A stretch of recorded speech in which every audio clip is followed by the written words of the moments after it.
Do you also want to be a successful trader? Then losses से डरना बंद करना होगा। मोस्ट ट्रेडर सोचते हैं लॉसेस उनके बिगेस्ट एनिमी है, but they are actually stepping stone toward success. Today I will reveal why taking losses is so important and कैसे बेस्ट ट्रेडर्स इनका यूज करते हैं बड़ी जीत के लिए।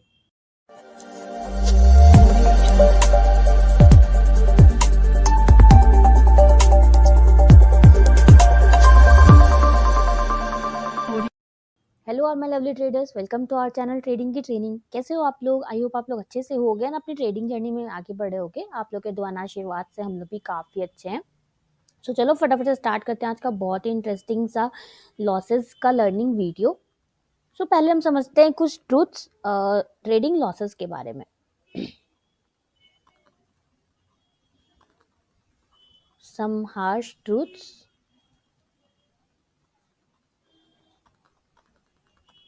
About trading losses.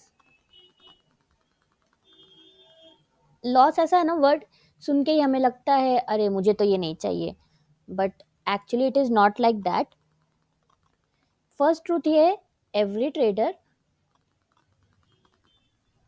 Even the best one, जो समझ लो जो बेस्ट ट्रेडर्स होते हैं उनको भी लॉस होता है, राइट? वो दे ऑल्सो फेस लॉसेस। तो लॉस, अगर आपको लॉस हो रहा है तो ऐसा नहीं आप अच्छे ट्रेडर नहीं हो। जो बेस्ट ट्रेडर्स होते हैं ना, मान लो सॉरी, जो बेस्ट ट्रेडर जो होते हैं, जो प्रो ट्रेडर होते हैं, उनको भी लॉसेस होते हैं। तो फर्स्ट तो ये ट्रूथ है ट्रेडिंग में लॉस के बारे में। ऐसा नहीं है कि किसी को लॉस हो रहा है इसका मतलब वो अच्छा ट्रेडर नहीं है। सेकेंड है, मार्केट्स आर अनप्रिडिक्टेबल।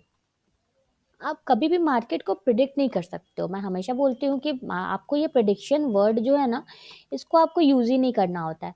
आप कभी भी कितना भी अच्छा ट्रेडर क्यों ना हो, वो कभी प्रिडिक्ट नहीं कर सकता। हम क्या करते हैं, हम एनालिसिस करते हैं, हम उस बेसिस पे हम एनालिसिस करते हैं, या कुछ स्ट्रैटेजीज टेक्निकल्स से हम एनालिसिस करते हैं, फंडामेंटल से एनालिसिस करते हैं, टेक्निकल से करते हैं। ये सारे कुछ वे होते हैं जिससे हम एनालिसिस करते हैं। बट वी कांट प्रिडिक्ट कि ऐसा ही होने वाला है। हम एक स्टडी करते हैं, एनालिसिस करते हैं, उस बेसिस पे हम ये अज्यूम करते हैं कि ओके मार्केट का डायरेक्शन यहाँ से ये हो सकता है। तो ट्रूथ ये है कि मार्केट इन अनप्रिडिक्टेबल होते हैं, एंड जो लॉसेस होते हैं ना, वो हमारे इस ट्रेडिंग गेम के पार्ट होते हैं। इससे हम भाग नहीं सकते कभी भी, right? And the third one is, pro trader जो होते हैं एंड न्यू ट्रेडर जो होते हैं, उनको जो चीज़ सेपरेट करती है वो होती है एबिलिटी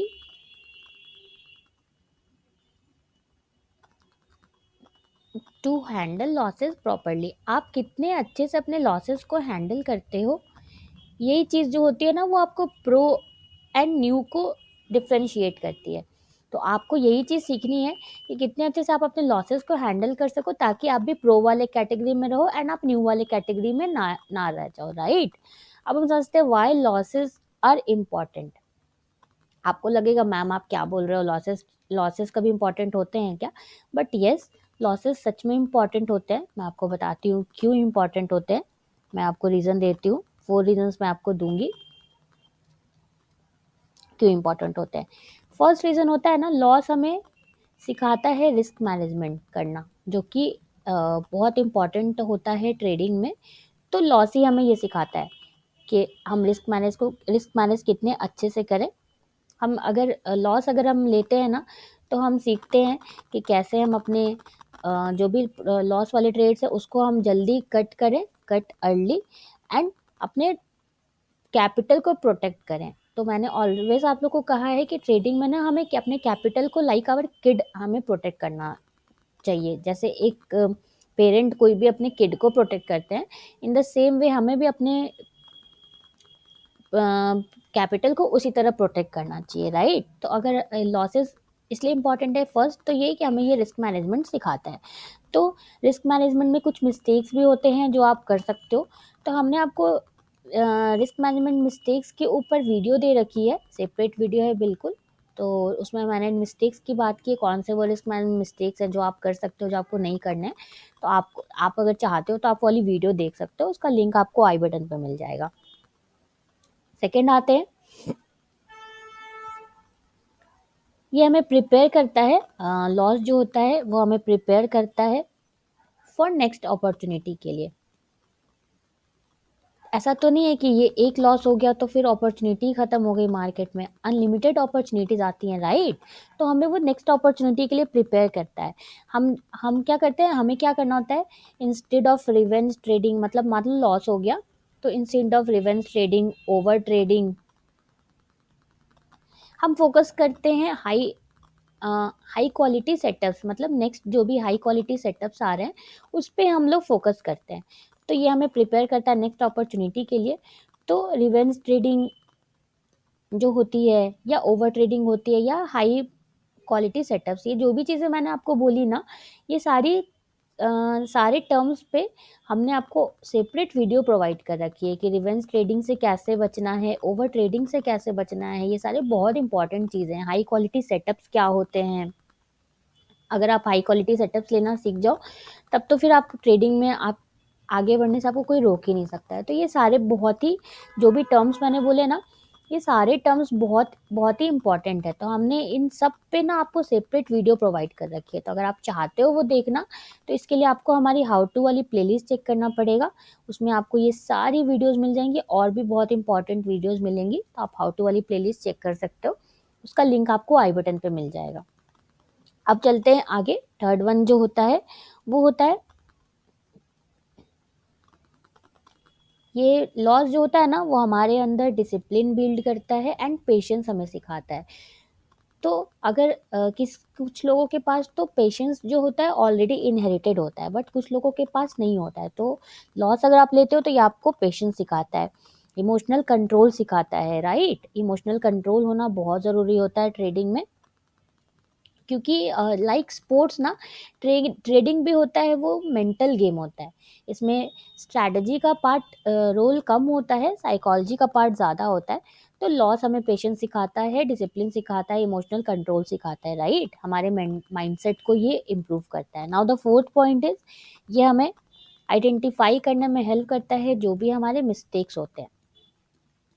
कभी कभी ऐसा होगा आपके बिना किसी मिस्टेक के हाई प्रोबेबिलिटी सेटअप्स लेने पे भी, जो मैंने यहाँ पे आपको बोला था हाई प्रोबेबिलिटी सेटअप के बारे में, तो कभी कभी ऐसा होगा ना, आप हाई प्रोबेबिलिटी सेटअप भी ले रख के रखोगे तो भी वो आपका एसएल हिट हो जाएगा। तो ये कम्प्लीटली सही है। लेकिन कभी ऐसा होगा ना, आपने 19-20 वाला सेटअप लिया एंड वो आपका स्टॉप लॉस हिट हुआ, तो फिर आपको समझ में आएगा कि ओके, यहाँ पे ये मेरा मिस्टेक था। तो ये हमें हेल्प करता है हमारे मिस्टेक्स को आइडेंटिफाई करने में, लॉसेस जब जब भी होते हैं तो ये फीडबैक हमें देता है। जो भी लॉस होता है, हर लॉस हमें फीडबैक देता है, जिससे हम अपनी स्ट्रैटेजी को मास्टर कर सकते हैं। जो भी आप स्ट्रैटेजी यूज़ करते हो उसको आप मास्टर कर सकते हो। तो आपको मल्टीपल स्ट्रैटेजी जानने की ज़रूरत नहीं होती है कभी भी, एक सिंपल स्ट्रैटेजी यूज़ करना होता है एंड उसी में आपको मास्टरी लेवल पे जाना होता है, राइट? तो अगर आपको हमारी स्ट्रैटेजी जाननी है, हम कौन से स्ट्रैटेजी यूज़ करते हैं, तो आप चाहो तो हमारी स्ट्रैटेजी वाली वीडियो देख सकते हो। उसका लिंक आपको आई बटन पे मिल जाएगा। बहुत ही सिंपल स्ट्रैटेजी हम यूज़ करते हैं।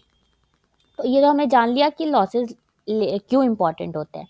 अब बात आती है कि how to take losses the right way, कैसे हम सही वे में लॉसेस को लें, राइट? इसका भी एक सही तरीका होना चाहिए। ऐसा नहीं कि गलत वे में आप अपने लॉसेस को ले रहे हो, लॉस तो ले रहे हो लेकिन आपका वे गलत है लेने का। तो इसका भी वे है। फर्स्ट है सेट एसएल बिफोर एंट्री। आपकी जब एंट्री नहीं हुई ना, उसके पहले ही आपको पता होना चाहिए कि आपका स्टॉप लॉस कहाँ पे रहेगा। ऐसा नहीं कि बाई कर लिया एंड पता ही नहीं है कि कहाँ पे सेल करना है। तो ऐसा नहीं करना आपको, आपको पहले से पता होना चाहिए कि आपका एसएल कहाँ पे रहेगा। इसलिए मैं बोलती हूँ, आपको एंटर करने से पहले आपका एसएल एंड टारगेट भी आपको पता होना चाहिए कि आप एग्जिट कहाँ पे करोगे। And second one is never shift. ये मिस्टेक मैं भी कभी कभी करती थी, नेवर शिफ्ट द एसएल। कभी कभी क्या होता था ना, मान लो एग्जांपल मेरा 100 पे स्टॉप लॉस है, प्राइस अगर 105 चला ना, तो मैं एसएल को 95 पे कर देती थी कि थोड़ा और नीचे आएगा तो मैं बाई करूंगी। तो आपको ये मिस्टेक कभी भी नहीं करना है, आपको ये कभी भी नहीं करना है। आप ये एंट्री से पहले जो भी स्टॉप लॉस की वैल्यू है, आपको ऑलवेज उसी पे एग्जिट करना है, राइट? कभी भी आपको इसको शिफ्ट, अपने एसएल को कभी भी आपको शिफ्ट नहीं करना है। देन द थर्ड वन, आपको स्मॉल लॉसेस को एक्सेप्ट करना है। स्मॉल लॉसेस मतलब हमारा जो 1% रिस्क हम लेते हैं ना, तो वही एक्सेप्ट स्मॉल लॉस इंस्टेड के वो बिग लॉस में कन्वर्ट हो जाए, क्योंकि अगर आप स्मॉल लॉस नहीं लोगे ना तो वो फिर मदर ऑफ लॉसेस बन जाता है। तो आपको ये नहीं करना है, आपको स्मॉल लॉसेस को ही एक्सेप्ट करना है। जो भी हम 1% रिस्क लेते हैं ना, अपने कैपिटल का 1% रिस्क लेके जो भी हम क्वांटिटी लेते हैं, तो उसी में जो स्मॉल लॉसेस हमारे अगर हिट हो गए तो हमको उसको एक्सेप्ट करना है। तो आपको भी अगर बहुत लॉस हो रहा है एंड ट्रेडिंग छोड़ने जैसा मन हो रहा है कि आप ट्रेडिंग छोड़ देना चाहिए, तो मैं आपको हाईली रिकमेंड करूँगी, हमने आपको एक वीडियो प्रोवाइड कर रखी है ट्रेडिंग छोड़ने से पहले, वो वीडियो देखना बिल्कुल भी मत भूलना। अगर आपका भी मन हो रहा है ट्रेडिंग छोड़ने का तो उस वीडियो का लिंक देखो, आपको आई बटन पे मिल जाएगा, राइट? आपको बहुत हेल्प मिलेगी उस वीडियो से फॉर श्योर। अब चलते हैं बोनस टिप की तरफ। तो देखो, लॉसेस जो होते हैं ना, वो जैसे हर हर बिजनेस का एक कॉस्ट होता है। आप कोई भी बिजनेस शुरू करोगे तो आपको उसका कॉस्ट पे करना होता है। तो उसी तरह ट्रेडिंग का जो बिजनेस होता है ना, उसमें तो आपको कोई भी मैंने बताया था ना कि ट्रेडिंग बेस्ट बिजनेस क्यों होता है, क्योंकि उसमें बहुत सारे आपको कॉस्ट बच जाते हैं। तो ये जो लॉसेस होते हैं ना, यही हमारे ट्रेडिंग के कॉस्ट होते हैं। तो की यही होता है कि आप अ, अपने लॉसेस को जो है वो स्मॉल रखो एंड विनर्स को आप राइड करो। बट होता क्या है ना, कि जब हमारे कोई स्टॉक, यही की होना चाहिए, इसको मैं हाईलाइट कर देती हूँ ताकि आप इसको नोट डाउन कर लो। लॉसेस आपके स्मॉल होना चाहिए एंड विनर्स को आपको राइड करना चाहिए। बट हम क्या मिस्टेक करते हैं, हम जो होता है ना, हमारे जो लॉस होते हैं है ना, हम उसको एवरेज करते जाते हैं एंड जो हमारे विनिंग ट्रेड्स होते हैं उसको हम बहुत जल्दी एग्जिट कर देते हैं कि कहीं प्राइस नीचे ना हो जाए इस फेयर में। आप लोग बताओ, आप लोग भी ये करते हो? कमेंट में मुझे ज़रूर बताना। मैं बहुत श्योर हूँ कि बहुत लोग ऐसा करते हैं, ये मैं भी करती थी। तो आपको लॉस को एवरेज कभी भी नहीं करना। अगर आपको करना भी है ना पिरामिडिंग जिसे हम कहते हैं, तो आपको अपने विनर्स को पिरामिडिंग करना है कि मान लो 100 पे लिया, 105 हो गया तो और ऐड किया, 110 हो गया तो और बाई किया, 115 हो गया तो और बाई किया। इसे हम पिरामिडिंग कहते हैं। ये नहीं करना है कि ये कभी भी नहीं करना है कि 100 पे लिया, 90 स्टॉप लॉस था, 90 हो गया तो और बाई कर लिया एवरेज करने के लिए, देन 85 हो गया तो और बाई कर लिया, 80 हो गया तो और बाई कर लिया, ताकि आपका एवरेज आउट होता रहे। ये आपको कभी भी नहीं करना है, इसको आप हमेशा याद रखना। आपको अपने विनिंग ट्रेड्स को ऐड ऑन करना है, मतलब एवरेज करना है विनिंग ट्रेड्स का, ना कि लूजिंग लूजिंग ट्रेड्स को आपको जितनी जल्दी से जल्दी हो आपको उसको एग्जिट कर देना है, राइट? तो ये था हमारा आज का लॉस पे वीडियो। आई होप आपको समझ में आया होगा। कोई भी डाउट्स होगा तो हमें कमेंट करना, हम पूरा ट्राई करेंगे आपके डाउट्स को सॉल्व करने का। बात करते हैं निफ्टी की, तो हमने कहा था इस वाले कैंडल पे बाई अपॉर्चुनिटी थी, जो गैप अप हो गया था, तो इस कैंडल पे भी बाई हो सकता था। अभी फिलहाल निफ्टी में फ्रेश एंट्री हो सकती है अगर एक और ग्रीन कैंडल यहाँ पे बनती है, मूविंग एवरेज थोड़ा ऊपर जाता है तो। बैंक निफ्टी में भी देखो, इस वाली कैंडल पे हमने एंट्री लिया था एक, एंड इस कैंडल पे लिया था, तो अभी फ्रेश एंट्री के लिए थोड़ा सा टाइम है। मूविंग एवरेज अगर इस तरह से और ऊपर जाता है एंड प्राइस यहाँ पे मूविंग एवरेज पे आता है, तो एक और एंट्री हमारी बन सकती है। अभी के लिए वेट एंड वॉच है। सो यहाँ से ट्रेंड जो है वो चेंज हो सकता है। मैंने जैसा आपको निफ्टी में भी दिखाया था एक दिन, एनालिसिस वाली वीडियो में मैंने दिखाया था कि यहाँ पे अगर ये नेकलाइन ब्रेक होती है तो निफ्टी और 10% डाउन जा सकता है। बट यहाँ पे अगर ग्रीन कैंडल बन सकती है तो यहाँ से रिवर्सल भी आ सकता है। तो अभी तो एज ऑफ नाउ दिख रहा है ऐसा, बट हमें कुछ भी प्रिडिक्ट नहीं करना है, जैसा मैंने आपको ऑलरेडी बताया। So done for the day.